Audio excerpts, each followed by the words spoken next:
ഓയ് ഓയ് അത് നോക്ക്. ഞാൻ നല്ലൊരു ഉറക്കം കഴിഞ്ഞ് എണീറ്റു. കയ്യിൽ നല്ല പശ ഒട്ടി പിടിച്ചിട്ടുണ്ടോ? ഇതെന്ത് ഗെയിമാടാ? ഞാൻ കളിക്കുന്ന ലവ് ഗെയിമാടാ. തോറ്റത് ഇപ്പൊ നീയല്ലേ? പോയി കൂൾ ഡ്രിങ്ക്സ് വാങ്ങിച്ചിട്ടോ. ഡാ, നിനക്ക് കൂൾ ഡ്രിങ്ക്സ് അല്ല വേണ്ടേ? ഞാൻ കൊണ്ടുവന്നരാം. തോൽക്കുന്ന ആരാണോ അവർ പോയി കൂൾ ഡ്രിങ്ക്സ് വാങ്ങിച്ചിട്ട് വരണം. ഇത് ഗെയിമിന്റെ റൂൾസ് ആണ്. ചെല്ലേ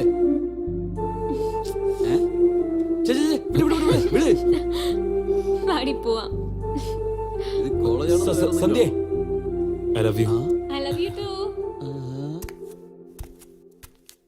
നീ കണ്ടാ, ഇവനാണ് അരുണടിച്ചത്.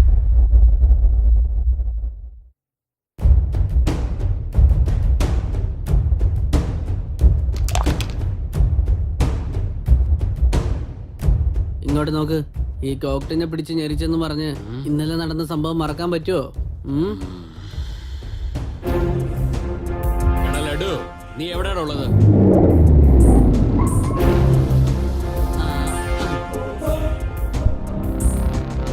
ഇങ്ങോട്ട് വാടാ. പ്രസന്റ് കളിയാ? കണ്ടോ വരുന്നുണ്ട്.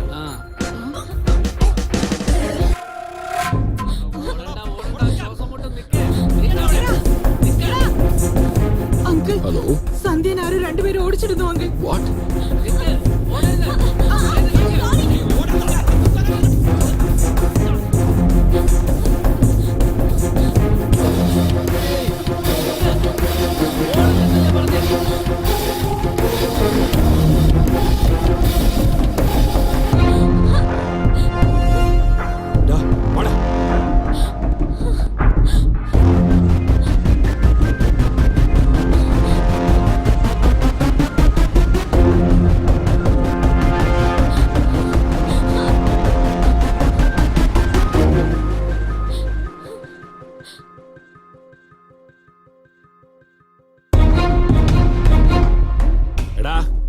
ഞാൻ വെറുതെ ആരെയും തല്ലാറില്ല, പക്ഷെ തല്ലി അത് വെറുതെ ആവില്ല. വാ.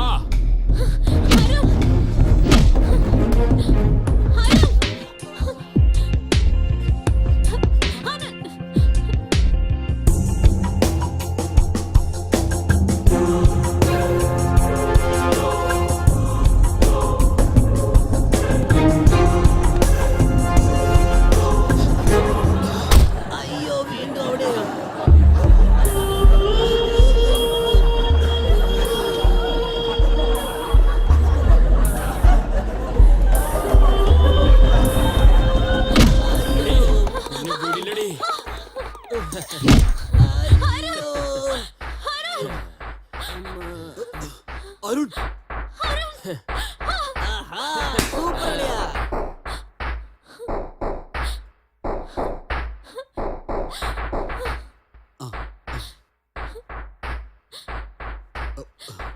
ഇനി നീ എന്താ ചെയ്യാൻ പോണേ?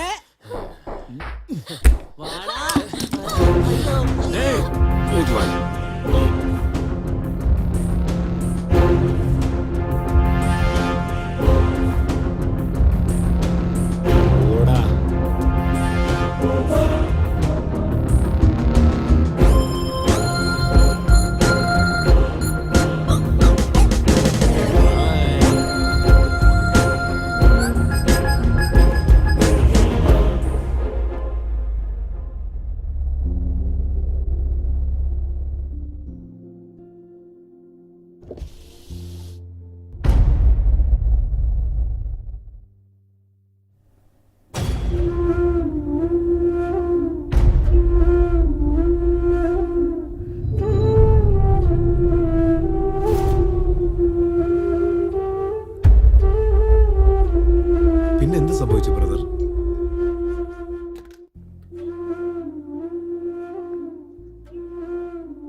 യു ചീറ്റർ, നീ ഇങ്ങനെ പറ്റിക്കുമെന്ന് ഞാൻ വിചാരിച്ചില്ല. ഇനി ജീവിതത്തിൽ നിന്നെ കണ്ടുപോയേക്കരുത്. നിങ്ങൾ എന്താ ചെയ്തത്? ആ പെങ്കൊച്ചിപ്പോ എവിടെയാ?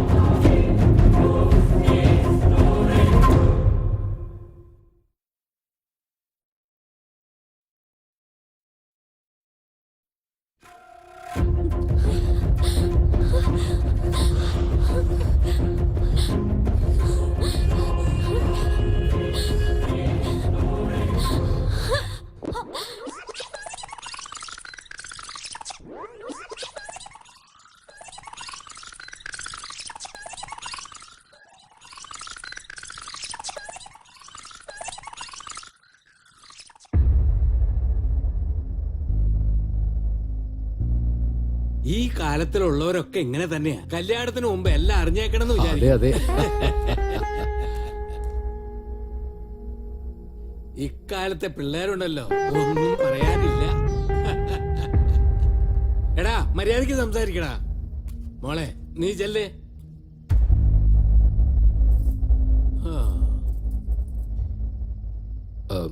Just minute. ആ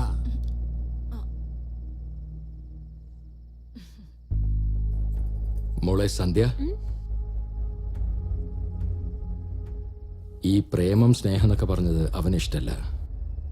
അരുണിന്റെ കാര്യം അവനോട് പറയണ്ട. പറഞ്ഞു മനസ്സിലായല്ലോ?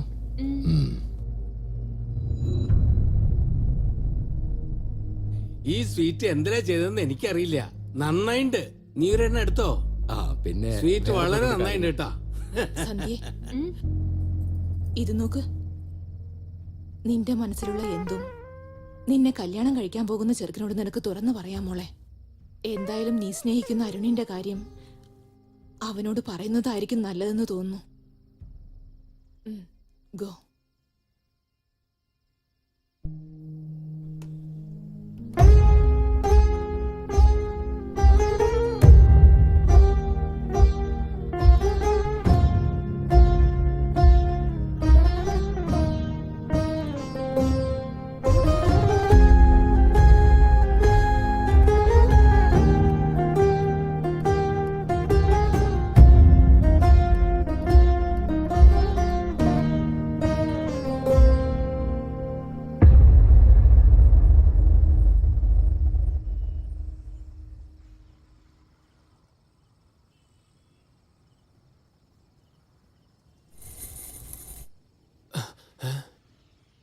ഹായ്, എന്താ സുഖാണോ?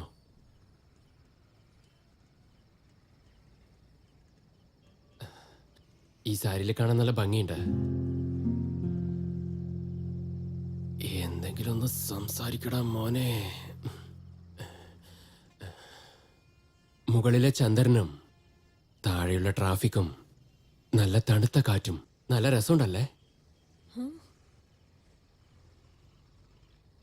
അതുകൊണ്ടാണ് ഞാൻ ഇങ്ങോട്ട് വരാൻ പറഞ്ഞ. മനസ്സ് തുറന്നൊന്ന് സംസാരിക്കാൻ വേണ്ടിയാ. സ്നേഹം എന്ന് പറയുന്നത് നല്ലൊരു ഫീലിംഗ് ആണ്. സ്നേഹിക്കുന്നവർക്കിടയിൽ ദൃഢമായ സ്നേഹം തന്നെയാണ്. എന്ന് വെച്ച് വീട്ടുകാർ നിശ്ചയിക്കുന്നതിൽ സ്നേഹമില്ല എന്നല്ല, അതിലുണ്ട്. പക്ഷെ എനിക്കിതുവരെ അങ്ങനത്തെ ഫീലിംഗ് ഒന്നും വന്നിട്ടില്ല. നിങ്ങളെ കാണുമ്പോഴും നിങ്ങൾക്കും അങ്ങനത്തെ ഫീലിംഗ് ഒന്നും ഉണ്ടായിട്ടില്ല എന്ന് എനിക്ക് തോന്നുന്നേ. ഞാനൊരാളെ പ്രേമിച്ചിരുന്നു. പക്ഷെ ഇപ്പൊ ഞങ്ങൾക്കിടയിൽ അതില്ല. ഓ, അപ്പൊ നിങ്ങൾക്ക് ലവ് ഫെയിലിയർ ആണോ? അല്ല, എന്റേതൊരു ഫെയിലിയർ ലവ് സ്റ്റോറിയാണ്. ഇതിന് രണ്ടിനും തമ്മിൽ എന്താ വ്യത്യാസമുള്ളത്? ലവിൽ വീഴുന്നതിന്റെ മുൻപേ പിരിഞ്ഞാൽ അത് ലവ് ഫെയിലിയർ ആണ്. ലവ് ചെയ്യുമ്പോ പിരിഞ്ഞാൽ അത് ഫെയിലിയർ ലവ്. എന്ന് വെച്ചാ ഇത് ടു സൈഡ് ലവ് ഫെയിലിയർ അല്ലേ? ഇതൊരു വൺ സൈഡ് ഫെയിലിയറിനേക്കാൾ ഭയങ്കര പെയിൻഫുൾ ആണ്. ഞാനൊരു കാര്യം ചോദിച്ചോട്ടെ, നിങ്ങളുടെ ലവർ ആരായിരുന്നു എന്ന് പറയാമോ? അരുൺ. അവൻ സൺലൈറ്റും നിങ്ങൾ സൺസെറ്റും ആണ്. പിന്നെ എങ്ങനെ നിങ്ങൾ രണ്ടുപേരും മാച്ച് ആയത്? നിങ്ങൾക്ക് വിരോധമില്ലെങ്കിൽ ഇനിയെങ്കിലും എന്നോട് ആ സ്റ്റോറി പറഞ്ഞൂടെ? ഇത് നമ്മുടെ ലവ് സ്റ്റോറി അല്ല, ഇത് എന്റെ മാത്രം ലവ് സ്റ്റോറിയാണ്. അതെല്ലാം വിട്. എന്റെ കഥ അറിഞ്ഞിട്ട് നിങ്ങൾ എന്ത് ചെയ്യാനാണ്? പക്ഷെ അതെങ്ങനെ ഫെയിലിയർ ആയെന്ന് ഞാൻ പറയാം.